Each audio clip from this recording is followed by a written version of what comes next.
Hello everyone. Myself, Dheer Dedia, here, Akshat. We too represent BL Insight Circle. Welcome to the episode 4 of BL Insights podcast. And today, our guest is Miss Kanika Goyal. She is an IIM Kozhikode alum, and her journey has been quite interesting. After IIM, she was part of the banking sector, finance sector for close to 10 years, Citibank, RBL Bank. And in 2018, she made a very conscious decision to be a leadership or a mindset coach. And she's currently working as a leadership coach with the Positivity Company. Let's hear from Ms. Kanika Goyal. And here is my first question to you, Kanika. When we were scouting your profile and actually started happening to talk to you, we were curious about your IMK journey. You were an engineering student at Manchester, then you became a MBA graduate at IIM. So explain your journey and what did you do after IMK? So thank you, Dheer and Akshat, for inviting me to speak about my journey from IMK to a banking career, and then why I've become a leadership and life coach today. So I think, honestly, speaking, both my degrees as an engineer and as an MBA happened more by um, default and more like luck, I would say, versus an actual thought plan of what I wanted to do when I was in school. Because when I was in school, actually, I wanted to be an architect.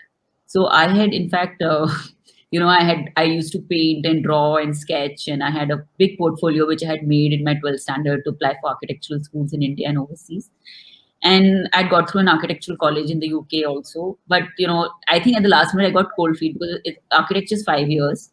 And so I said, okay, I don't know if I'm ready to go abroad and live for 5 years at the age of 18. Also, I was pretty much the first person in my family to, leave at 18 and not just the country. I mean, not just to study out somewhere in the country, but outside. So I think it felt like a big step. And I said, okay, I think and I was also good at sciences and maths. I would love maths and I would love writing and reading. So they were two very different contrasts, but I used to love both. So I said, okay. So when I was going to go, I said, okay, let me switch. And I decided to switch to do an engineering course for 3 years.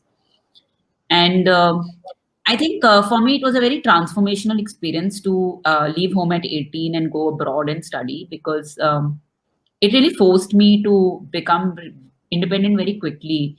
I mean, even though my education was paid for by my parents, I had to take care of everything and I had a budget in which I had to manage my expenses.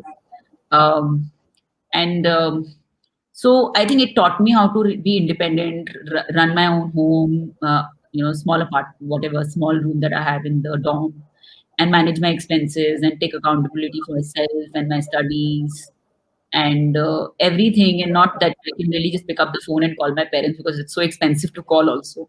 So you're waiting when to speak, when to get online Wi-Fi, do a Skype call, and maybe speak to them. So I think for me, it was a great experience from this aspect of gaining a sense of independence and self-reliance, and also making mistakes. Whether while I was doing courses or with friends, and learning from those experiences. But I mean, I really didn't have anybody else to sort of advise me anymore. Uh, you know, and I was sitting in a cultural environment which was also very different. So it's not like all your friends are Indians; they're also like from all different cities and countries. So it was to me, when I look back, it was a very enriching experience, but it was also an experience where I really got to start taking charge of my life bit by bit. It started. It became the stepping stone to that is how I look at it. And so then once I finished my my engineering degree, I decided to come back to India and work in India or do internships and to figure out next steps. So that itself was like something my parents were not very happy. They were like, "Why don't you want to work there? I mean, we sent you there. You should get a job there and work there." And I was like, "No, I want to work in this country. I want to be in India. I have gone there for 3 years, but this is where I want to, build my life." So I kind of like already had started putting, thinking like, what is it that I want versus what my parents are trying to tell me or what others are trying to tell me to do. And so an MBA also happened not because my parents told me. So I was an engineer in an MBA not because of my parents telling me to do these degrees. They were like, they would have been equally happy if I had done something else. These were choices which I was making, but they were very traditional choices because from an architect I decided to be something else. But they were chosen by me, and I think that was the important point because they were chosen by me, and I was kind of looked at them with resentment. And for me, they were always learning experiences. So when I came to IIM, I mean, I decided to apply to the IIMs because a cousin told me, if you want to look at an MBA, why don't you look at IIMs? And I had no clue. I really did not know that okay, what it means to apply to an IIM. And I got through IIM Kozhikode. I interviewed, applied, and got through. And that was actually my first reality check with the reality of India because after school, I mean, I went to the UK to study. It's a privilege, that my parents afforded me. And then I saw a lot of students coming from very different backgrounds who were paying for their education through loans. And it was a very humbling experience and a learning experience for me to say that I come from an easy access to education because it's paid for by my parents, and what is it that I want to do and how can I be financially independent. And it was something which was very ingrained as I was growing up from by my mother, that you have to be financially independent in your life and be taking charge of your life, which is probably the one of the reasons why they also invested in our education so much. So I think that was something which was very, very, very important for me to start getting grounded in the reality of life. The experience of having lived on my own to being self reliant, and then the experience of seeing the reality of the world that exists around me. And to me, when I think back to IMK, for me it was an environment of learning. It was an environment where I built great friendships and honestly community, and also a lot of rigor in the first 1 or 2 semesters, which I was not used to it because you suddenly thrown into 5, 6 courses and things that you're learning and you're not used to it. Like, in engineering, you only do science. So that's it. Here you're like suddenly being forced to look at finance and marketing and social sciences and everything else. And then you are doing projects, and then you are doing maybe organizing seminars and thinking about jobs. And so I remember finding the first semester very hard, and that I used to feel like literally there's no time to even have lunch, and I was not somebody who was trying to top my batch. I wasn't. I was like, I just want to do well by what I can do well, and that's enough. So, but to me, I really feel IMT transformed me in some ways, which is hard to articulate, but it was really because I got very grounded. And when I left IMK, I decided to work as a consultant for a year with PwC and then as a banker with Citi for 8 years. And then I mean, once I left IMK, I pretty much became financially independent uh, throughout, and that was very, very helpful. And I kept. I don't think at that point I used to feel fear. It was not, I mean, if I used to feel anxious, but I would just overcome it. For me, I was always in this what can I do attitude. So fear was something I didn't really understand much. So I moved from consulting to Citi after a year, and I worked for 3 years in Citi. I was doing very, very well, and for personal reasons, I decided to move to the US, and I kind of networked my way through Citi, New York office, friends I knew worked at Citi, HR there. I spoke to my business in India that India, if there is somebody you can connect me to, or if there is somebody, or if they reach out to you for a recommendation, please know that I'm looking, and that they may reach out to you. And so I was able to network and figure out a role opening, and I kept trying to apply, and then I interviewed sitting for a video conference interview in India, and got a job at the age of 28 with Citi in New York. And I remember getting the offer within within 2 weeks of interviewing. So I started the process in January, and March mid I had an offer. And I look back and I realized that I had pulled off something phenomenal, which I didn't understand that time, because I was not trying to do it because I wanted to get to New York. I was just trying to do it for personal reasons that I needed to move to New York at that time. And it was a great opportunity again because I got to work with Citi in India for 3 years at a country level, do a lot of sales and business development, and going into offices and cold calling and noting down big numbers of build company names, cold calling, asking for meetings, going to offices of government offices and getting companies which are getting set up, their numbers, so that I can prospect companies which are entering India. And then I went to the global headquarters and I had to look at how Citi looks at businesses globally from a strategy perspective. And then also I did business development for clients in the US. Um, and I was fortunate that those experiences happened. I gained a lot of skills, uh, and I gained a lot of confidence and a lot of uh, success at a very young age, which I didn't really look at it as success because I was just doing the things which were making me happy, for my personal, professional reasons, and for the vision of life I was trying to create for myself. And then after 3 years in New York, I decided to move back to India because I didn't want to live long term in the US. I always kept coming back to what was my core reason, and that was always the long term. I want to be close to family and be in India. So I came back. I worked with City for a year and a half, and that was one of the toughest years of my life because I had just been, working, doing, performing, and at some point I didn't realize that I was pushing myself a lot, and I started feeling burnt out. And I had a very high pressure performing role when I moved from the US to India. And genetically, I'm predisposed to depression. So I went through high functioning clinical depression at 31, which I kind of understood something is happening, but I didn't seek help then. It took me almost 3 years before I seek help from a therapist and a psychiatrist. 3, 4 years. But I was writing. I continued to write from the age of 16 at every point, whether it was when I was a teenager to when I was in the UK, whether I was at IMK, and even when I was in the US, and when I came back to Mumbai and I'm going through this difficult phase of a high pressure job and going through a mental health issue, I continued to write, and I think that was the common theme which always kept connecting me back to who I want to be and how I want to help myself. And how do I want to remain self empowered and self reliant, even through difficult challenges. So I think part of that is also the reason why I eventually decided to be a leadership coach because coaching is very misunderstood. It is not mentoring and advising. It is really helping, asking powerful questions to your client, who's a coachee, and helping them find the answers for themselves and then solving their problems for themselves.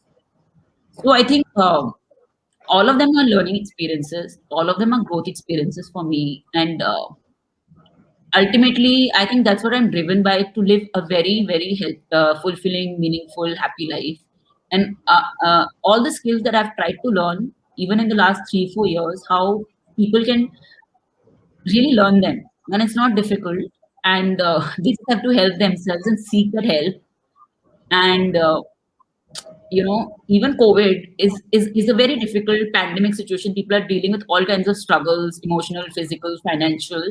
But really, you can't control the outside. You can control your response and make the best of it and live it the best in spite of it.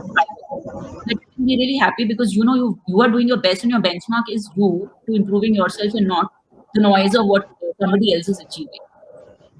Because there are people who are achieving more than you and there are people who are achieving less than you. So you just have to stick to your lane. So I think that's been my journey. So you did work for close to 8 years with Citibank, Bombay plus New York. Then you were part of Nika also for a year or less than a year, and then all of a sudden you decided to just leave the corporate, I don't know, rat race or something, and then be a mental health conditioning coach. So was it just inspired by your own journey, or were you seeing maybe most of your friends in the early 30s going through what they famously call as a midlife crisis, and they cannot figure out something is wrong, but there is something wrong because they are under deep stress, they are under very dark phase of their life, and they have to cope up with so many things, finance, their family, everything. So I don't think I want to call myself a mental health coach because that is somebody who's a therapist and they are certified to be therapists and they study psychology and undergo many years of training. So I call myself a leadership and life coach and maybe to some degree a mindset coach, but that's about it. Um, because the path of a therapist is very different, and that requires a very different skill set and working with different type of people. I think one of the reasons I have chosen to be a life and leadership coach is because of my own experience, obviously. Secondly, even while I was at Nika, I had already started on this journey personally for myself 2 years before I joined even Nika. I had been reading a lot around psychology. I had even worked with a therapist for myself because I was going through, I had gone through clinical depression, and as it shifted, I still needed to do the work to completely become resourceful for myself, so that it's I'm out of it completely, right? So that was so that understanding was there that at some point it's going to happen, that I might pivot to being a coach, a leadership, a life coach, or a life and leadership coach. I think some understanding is already there that it is something important to me. The third reason I did it is because uh, to be actually a great coach, you need to have a lot of self mastery. And for me, I don't think any career is set in stone. As a human being, if you look at nature, it's always creating, uh, dying, coming, recreating, right? The seasons show us. As human beings, we are also constantly evolving and growing and learning. So for me, it's not that, okay, if I was a banker for 10 years, I have to stay a banker. Like, I am not so married and attached to it that it's my only identity. We have a left brain and a right brain. The left is the Correct. thinking, logical, math side of it, but we have the right side, which is the intuitive feeling, connecting the dots, the creative side. And I've always had both these aspects, which is why I think I used to read a lot. I used to write a lot. I used to draw.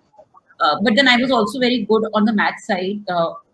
And it probably comes from the reading because I used to read a lot, so I can focus. Focus comes a little easy to me. Um, because of the crazy amount I used to read as a child, like 7 books a day, a week, right? And I'm so absorbed that I forget everything around me. So that taught me absorption. And hence, I think for me, I just feel like if you are done with something as a career, you don't have to stay in it. You can choose to pivot. And even before I became a leadership coach, I had been studying for 3 years on my own, reading and working with a therapist. So that it was a natural progression of where I was going, in alignment with what I wanted to be and how I wanted to help others to be. So for me, I feel we are all on a journey to take ownership of our life and to also live our highest potential and to help others to live that, yeah, while being good human beings. So I think that's how I ventured into being a leadership coach. It's not because I'm trying to do good. It's honestly, I get much more from coaching people than what I think they get, what I might be giving. I honestly feel I grow so much when I see them struggle and overcome their journeys. Every time I see some client having an aha moment from where they're stuck, I learn because I have to hold so much space to just listen to them and not react and not give advice. So I think these three reasons is what got me to decide to be a leadership coach. The interest in psychology and reading so much. Second was my own experiences of having gone through, clinical depression. How do you manage and how do you come out of it, and then how do you thrive and live really a meaningful, fulfilling life, whether at work, whether in community, whether with friends, whether with family. And three was to spread that message, and four to continue on the journey of self mastery, like I said. So that's what got me here. Will I always be a leadership coach as a full time profession? Maybe not. But I know that a part of me will now always continue to be a coach. The same way as a part of me always continues to love finance because I spent 10 years in it and I was a banker. I love stock market. I think it's good to love money. Money is told to be a dirty thing, but it's not. We all need financial freedom, right? It's why we work. So we don't need to be greedy, but we need to ensure our security. So those things are still continue to shape me, and maybe I'll go do something else tomorrow. But I know that being a coach is a journey of a life to get that mastery to be able to help others master themselves. So it's going to continue. I don't have a timeline on it, and I think it's something I will continue to do it because it's actually my own growth, which is then enabling others. What happens is when Recent when MBA, when people like us, like with the 5 years or a 4 years work experience, join a course, that main intention is either to, change the stream that they're currently in, or change the perception that they look at their current stream. So as we have seen in your case, you have changed the perception as you have changed your streams as well. So any guidances, any views on those topics? Um, so I think it's important that when one is making these choices, we ask ourselves what are our core values that we operate from, what are our core strengths, and what is our purpose, right? And it's not something big. It's there in every day. You know, whether you're a parent or a child or a teacher or a professional worker or a sister or a friend, but that you are living from there. So, and a certain amount of understanding that your career, which is a big part of your life and hence should reflect your purpose, is also something which gives you financial freedom. So it's not like money is not important. So let's not hide that fact. Let's not wait and run away from it, or that it should be the only focus. It's possible to have a balance where, and if you're able to have that balance and plan that I want to, do this for an X number of years, but I may not want to always do it forever. But because I have planned my financial planning and freedom in a certain manner by working 8, 5, 10, 8 years, 12 years, then it allows me to make certain changes because I've spent my 20s and early 30s going through that rigor and that foresight of the life I want to create for myself, right? Because I don't want to struggle the way I'm in my 20s and early 30s, in my mid 30s, late 30s, 40s, 50s. There are things your body and mind can do in your 20s, which it can't do in your 30s or your 40s. And your aspirations, your responsibilities, and all those things also change. So I think it's important to understand where you want to go in life, what are your aspirations, what are your limitations, and work with them, not ignore your limitations. Because if you understand your limitations, then you operate from there, you create from there, and you slowly expand. So I don't think I would have been able to be a leadership coach if I hadn't been a banker for 8, 10 years. I hadn't made the kind of money I had. It allows me to have that freedom. It's important to be empowered and understand that, and not expect someone else to come and do it for you to give you that freedom. So, and the moment you have empowered yourself by yourself, you can take those choices even if others around you tell you, why do you want to leave a high-paying banking job? Because you've chosen it, you've made plans for it, you say you can say, no, you know what, I'm done with it. And I am going to choose to be a coach, I will invest in it on my time and effort. So it's so my advice to anybody who's worked for 5, 6 years and looking for a career change, make sure you are able to deal with what it requires. Are you okay to give up the money and you don't have responsibilities which require you to sort of balance that out? Uh, or maybe you say, I'll work on the side while I develop certain skills for something else that I also want to do. But also the job you're in, don't feel miserable about it. The job you have is an opportunity which has been given to you by a company. It comes with a responsibility. It's not just a entitlement that you come from a great place of education and hence you're entitled to that job and that pay packet. It is still an opportunity you've got. So we have to value what we have in the present, do the best, and then be able to leave it from a place of knowing that we've done our best if we want to leave. So I think that is important. Sometimes we forget that what we have is great because we want something else more in the future, which we think will be great. It's easy to be a leadership.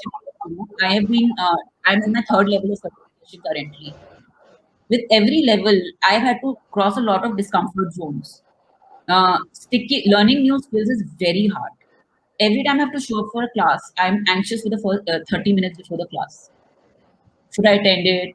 I don't know if I want to attend it. I don't feel like attending it. I'll be really bad in the class. I don't know if I'll be able to focus. And then I just tell myself, get ready for it, like 15 minutes before, and show up. Once I show up, I do them in that present moment. Those small steps, I just start improving. So over the 9-month journey from November, I have improved tremendously as a coach with every level of certification, every level of practice that I do by coaching clients. So I keep learning, I keep reflecting, and I'm not thinking, oh, I need to have 100 clients. today because I can't have them. So can I go bit by bit and value the clients I have and learn there and really do a really great job with these two clients? And that will come. And it is the same approach I had even when I was in banking. Honestly, you know, I had this vision of who I wanted to be, that I really want to be good at my work. But it wasn't like, okay, if someone is being a CEO, I have to be a CEO.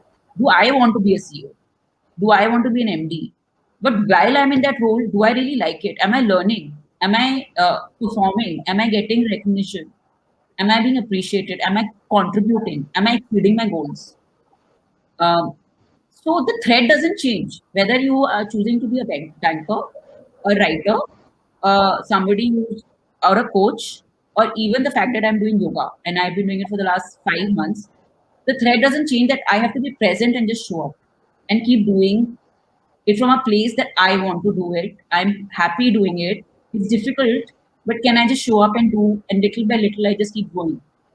And so, how do you enter that state? So, in positive psychology, you call it the state of flow. What happens is that we are in boredom or comfort zone, and then flow happens is when we push ourselves out of a comfort zone. But if our skill is beyond, if we don't have the skills and we try to push ourselves beyond our flow zone, which is the stretch zone or the learning zone, we'll go into panic and distress. So if I want to do yoga and I want to be able to do a headstand today, I will not be able to do it. I'll be panicked and stressed. Or if I want to be able to do a forward bend, I will not be able to do it. But can I just say that, can I show up today and be present for the session and do a little better than what I was doing today? So it's those small steps of doing it better and really like listening to, not forcing yourself and pushing yourself to do something, but listening to what your mind is saying, what your breath is saying, how much you're able to stretch your body, and little by little, doing that. So I do that in my yoga, and I know it feeds it off into other parts of my life because as I see that progress happening, even in my yoga asanas, I find it feeds off into my coaching because I get confidence through the yoga. It puts me into that better state that I was after 3 months actually able to do this thing where I could not get my legs up and then all the way back and touch the floor. But after 3 months I did. It's feeding into my coaching practice. Having a great coaching is feeding back. Similarly, taking time out to relax, do the things make me happy. Like writing really makes me happy. Poetry really makes me happy. So every time I go into that zone, it's also a state of flow for me because I'm writing from the heart and I'm writing what matters to me. So they are all flowing, and then your family, your friends, how loving and supportive they are, and how loving and supportive you are to them, even when they're difficult or when you are difficult, right? And how do you build tolerance for that and acceptance for that? They all start feeding into each other. So the idea is to show up and enter the state of present and flow in every facet of your life. Whether it is at work, with friends, with family, with community, in social work, if you're interested in volunteering. So that is my advice to anybody, who's thinking after 5 years, what do they want to do? Just focus on what can you do and what is it that drives you, your core values. Your core values are what drives you, right? So for me, my core values are five. They're love, connection, self-expression, fun, and fulfillment. And simplicity, which means less is more. So these things drive me. These are my core values. If I don't have these at certain points in a day, then something is off. And whenever I'm coming from here, these core values to anything, any activity, then I am coming from a real place of why I want to do it and not what others are telling me. And then in they say that people who work really hard are successful. In positive psychology shows that people who are really happy are successful. And success is not just achievements; it's living a happy, fulfilling, meaningful life. And they are hence successful even at work because they are really trying to live their happy, fulfilling lives on a daily basis, so that it keeps spiraling into that positive thing. So even when you're going through a mental health issue, can you sit and notice that you are going through something? That is it anxiety or is it depression? Is it rumination? Are you getting frustrated? Are you getting angry? Are you getting rageful? Can you hold back? Can you understand? Sometimes if you react, can you just forgive yourself and go say sorry to the other person whom you reacted and try to improve? And also give them those chances to improve and excuse them for their failings. So all these things help. And so I think this is my advice to anybody, even after a 5-year career. What you did 5 years back was amazing for those 5 years. choose what you want to do and be committed to do it, but also know what your limitations are and what are certain things you need to make sure you create. Like, if financial freedom is important for you to create it. If getting a secure job is important, and how can you do that also while doing something which you enjoy doing? So before we conclude, one final question to you. How does actually, like, personally, what happens is if I'm too engrossed in a work, I'm not really conscious of what my thoughts behind the task are. So basically my question is going towards, how does one identify that a person is, is actually heading towards the dead end, or is being maxed out? How does one actually comprehend that information? Because we are surrounded by information all around, and Yeah. we don't know how to process it. So how does actually one find out that? So this is, like you said, that if you're so engrossed, you just keep doing it and you're not thinking of what is the end result or what are you doing out of it, right? What's really important is, like, if you're getting engrossed, it's typically because you are enjoying it, or you're getting some benefit out of it or some comfort out of it, right? So if you're just spending too much time on social media, you are just getting some comfort to not think about other things and distract yourself. If you really love I don't know, volunteering and doing that work, you get a lot of happiness. But if you spend too much time, again there is something which can be off. So it's important to be aware that you don't overutilize a strength. So if I have a strength of love or self expression, that I don't overutilize it so much that it's not that it ceases to be energizing and it becomes exhausting. So I'll give you an example. Currently, I'm volunteering with a community called Act Grants, which is doing a lot of social work. So I had started volunteering in the beginning of May because of lockdown. How can I be just more active and just have a better routine while I'm working and can't step out.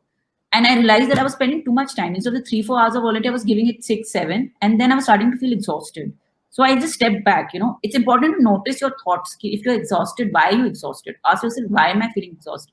And I realized that I was not making enough time for walking, for yoga, for spending time with family, for just doing nothing. Like, even doing nothing is very important for our brain. So I said, okay, sometimes I need to say no to that call that's happening at 6 o'clock or 7 o'clock because my yoga class is there. So I will tell them I will not attend the call. Any inputs required from me, please message me and I'll reply later. I'll get on a call one-on-one later.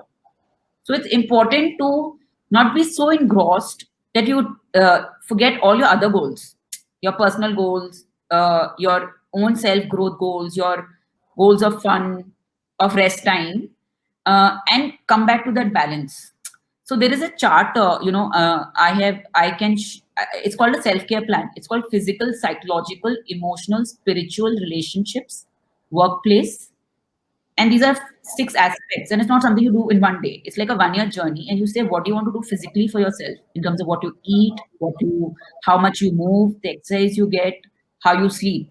Psychological could be physiological could be, how do you sort of like maintain the right type of thoughts.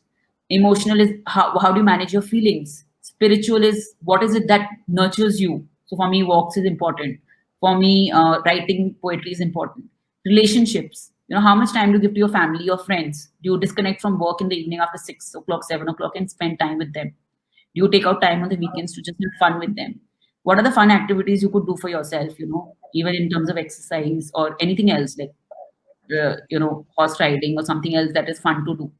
And at workplace also, how do you put boundaries but also do really good work? So if you need to focus for 3-4 hours, really just focus on it and drop everything else and say, I don't want to be disturbed while I'm working for those 2 hours.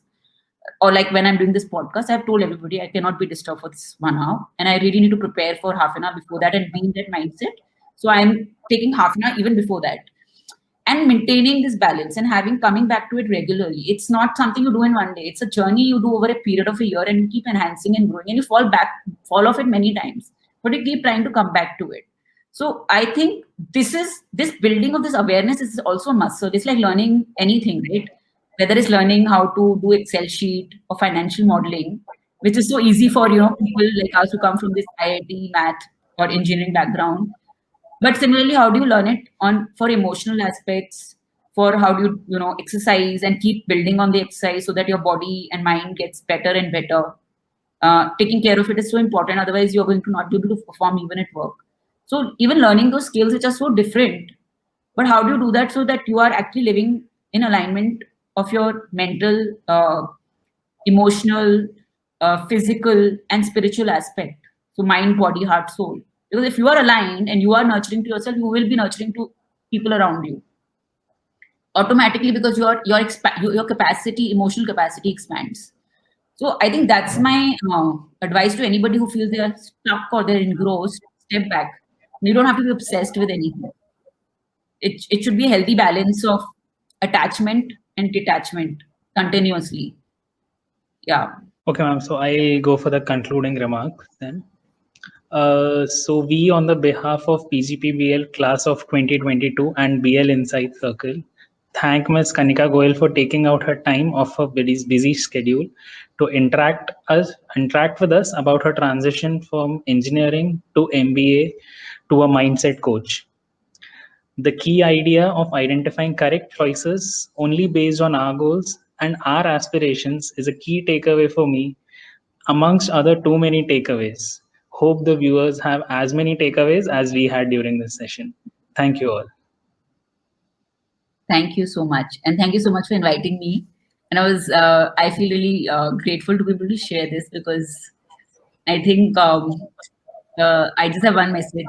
I am not the authority to your life. You're the authority for yourself. I can only help you see inside to solve your own problems in your own unique way, which works for you.